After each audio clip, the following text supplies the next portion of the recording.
Hi, I am MTavares, and this is my video presentation for EDS 587 over Unit 6, Perceptual Development and Critical Thinking. So in this presentation, I'm going to look at two different examples of reasoning. One is going to be from a fifth grader who wrote what's called the DNA essay, and another is going to be from a 17-year-old speaker in a video statement. I'll be using the 7 qualitative dimensions of critical thought, which are clarity, accuracy, precision, relevance, depth, breadth, and logic. So both of these examples, the DNA essay and the 17-year-old speaker, show how thinking develops as students move through Piaget's stages and how constructivist processes like disequilibrium, perspective taking, and egocentrism play out in real life. The fifth grader has just entered the formal operational stage, so he's testing out abstract ideas for the first time.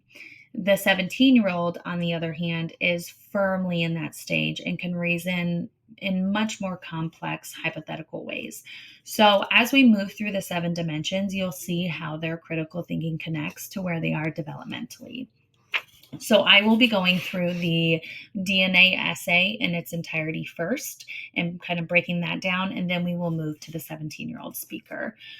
So, for the DNA essay, it's a great window into what early formal thoughts look like. The teacher, you can tell, designed this assignment intentionally. The student personally believed that changing plants' DNA was a good thing, but the task was to argue the opposite. And that's a powerful perspective taking challenge, one that creates just enough disequilibrium to stretch that student's reasoning. So let's unpack each of the 7 dimensions of critical thought as they appear in his writing. We're going to start with clarity. So for his age, this student's writing is impressively clear. You can follow his line of reasoning. He lays out examples, organizes ideas, and uses concrete language to make his point. But because he's right on the border between concrete and formal operations, he still depends heavily on vivid imagery to make abstract ideas real.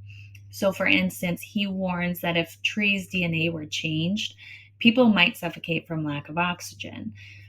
Now, that's exaggerated, sure, but it's also how a 10 or 11-year-old clarifies big concepts, by anchoring them in dramatic sensory examples.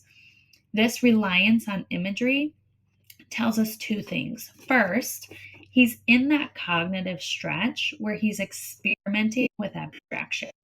And second, he's still showing a touch of egocentrism. He assumes his reader will see the situation exactly as he does. So next, we're going to take a look at accuracy. Now, accuracy is where we start to see the gap between intent and understanding. His reasoning is logical in structure, but not scientifically correct.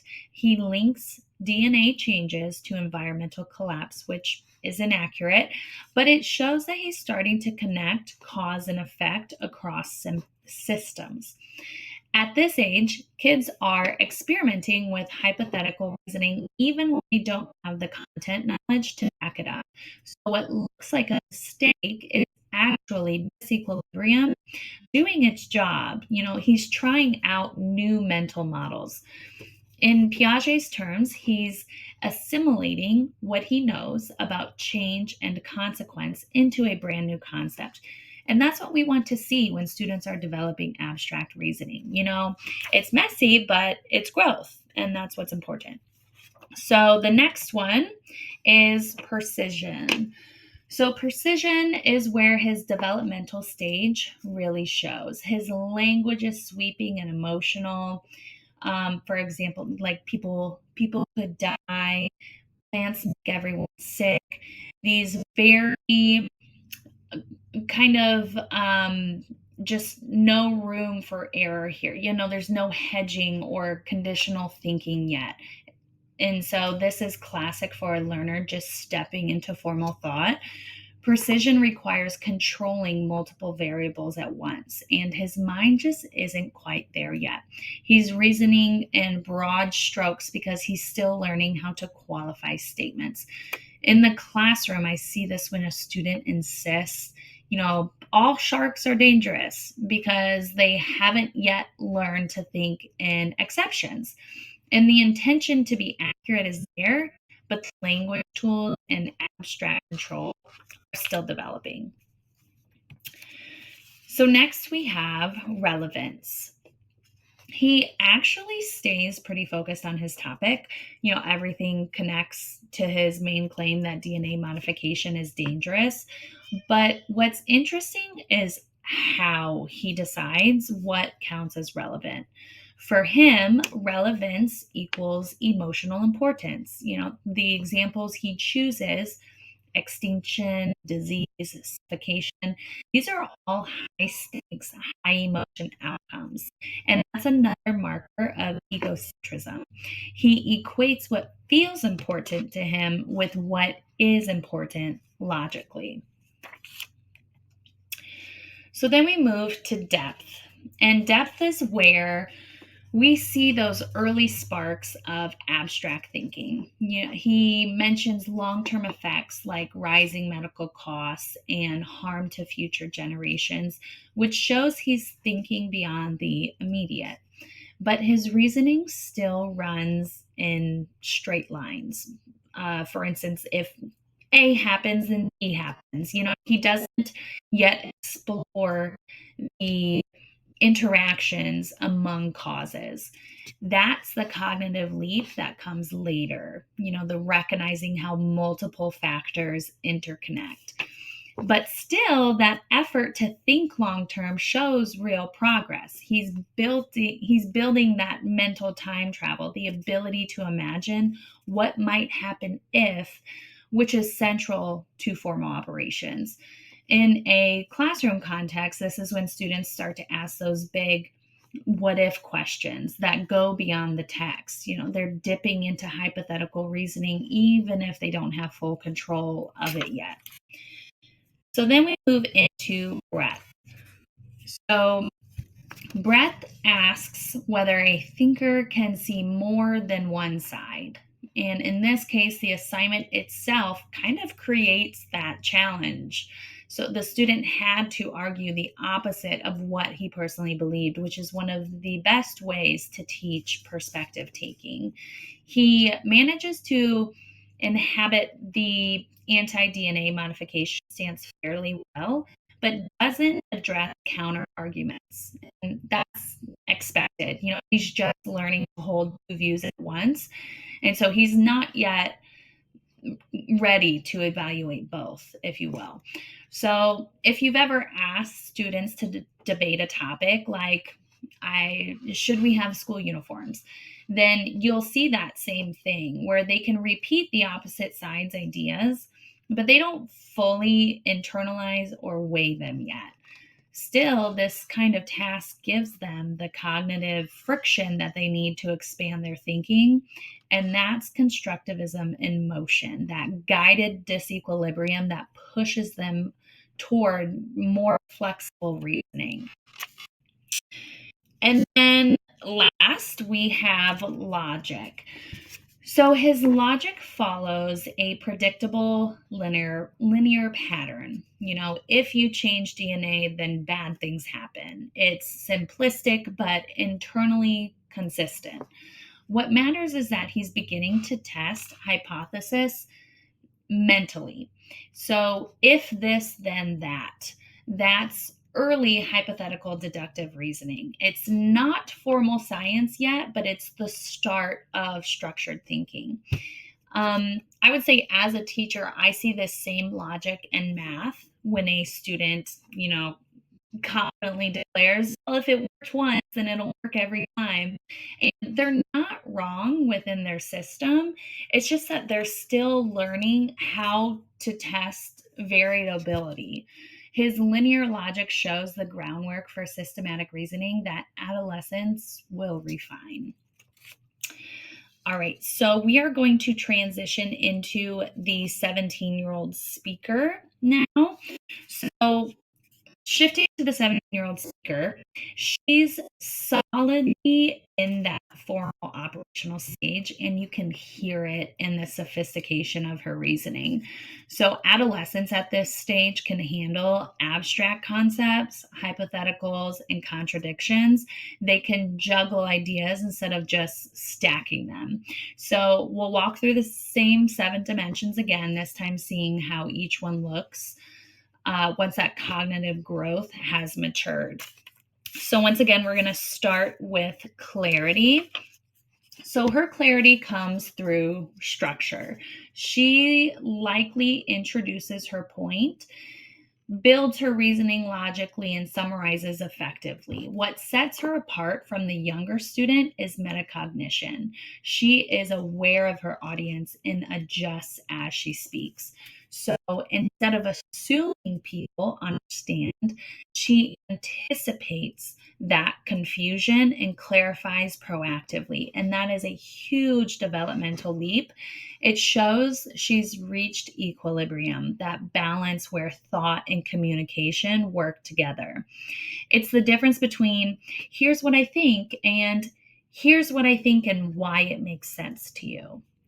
All right, so then next we have accuracy.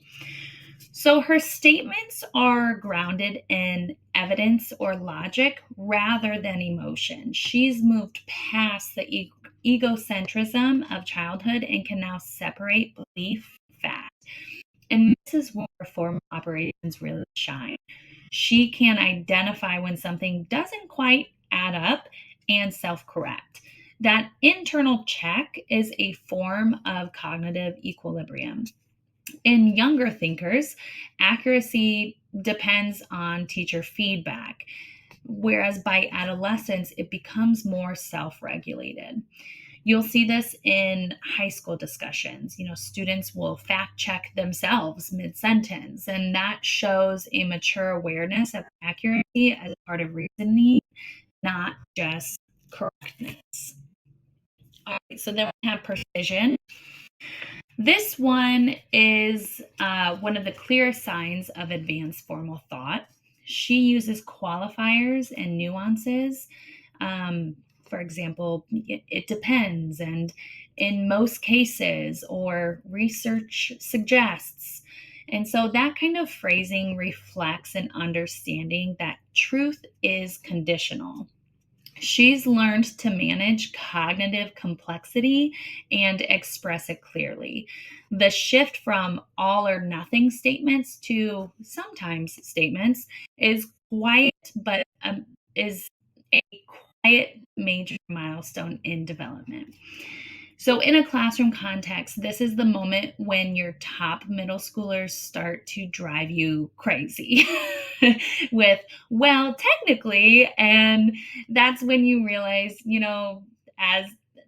as much as it might drive you nuts, that's kind of exactly what you wanted them to do. So you can't fight it too much. You have to just kind of embrace it. All right, so next we have relevance. So she's very selective. Everything she says supports her main idea. And that ability to filter, to know what strengthens her point and what's a distraction, that shows mature abstract organization. So unlike the 5th grader, her sense of relevance isn't emotional, it's logical. She can hold multiple ideas and prioritize the ones that matter most. This coordination of thought is one of the clear signs of full formal reasoning. It's the mental equivalent of cleaning your desk before writing a paper. All right, so depth. Her reasoning goes beyond surface explanations. She can look at why something happens, not just that it happens. She might consider ripple effects or secondary consequences, evidence of systemic thinking.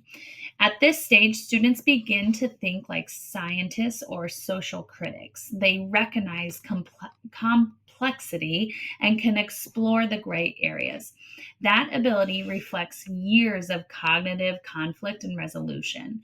repeated cycles of disequilibrium and equilibrium that built that mental flexibility. And breadth. So, breadth might be her strongest dimension. She can genuinely consider multiple viewpoints and weave them into her reasoning. She's no longer just seeing both sides, she's synthesizing them. And this is advanced perspective taking. She doesn't just know opposing opinions exist, she understands how they fit together. And you can hear it when students say, I can see why people feel that way, but here's what I think. And that phrasing shows full formal thought and empathy coexisting, which is exactly where Piaget's theory meets real world communication. All right. And then lastly, we have logic. So her logic is layered and conditional. She can handle if, then, but reasoning, thinking through hypotheticals, testing variables mentally, and revising conclusions as she goes. And this shows hypothetical deductive reasoning, which is the hallmark of formal operations. What's different here is that it's not forced, it's just fluent. Her logic reflects years of constructing and reconstructing ideas until equilibrium became her default. So in the classroom, I think of this as the moment when students stop guessing what the teacher wants to hear and they start building arguments that they actually believe, not real critical thinking. All right, so some closing thoughts here. When you compare the fifth grader and the 17-year-old, you can see the full journey of cognitive growth from experimenting with abstract thought to mastering it. The essay writer in that exciting stage of disequilibrium, where they're testing ideas, building perspective, and stretching into new ways of thinking, even if it's clumsy at times. And the older speaker has reached a point of balance. She's got reasoning that's reflective and precise and broad. Both represent what Piaget called qualitative change, where you're not just getting faster or smarter, but you're thinking differently. And that's the essence of constructivist learning. The idea that understanding is built over time through experience, reflection, and those moments of productive struggle that move students from confusion to clarity. And as teachers, our job isn't to rush that process, it's to create the conditions where it can happen safely. So, both the fifth grader and the 17-year-old remind us that deep thinking grows best when students are given time, challenge, and space to build it themselves. And that's all I got. Thank you.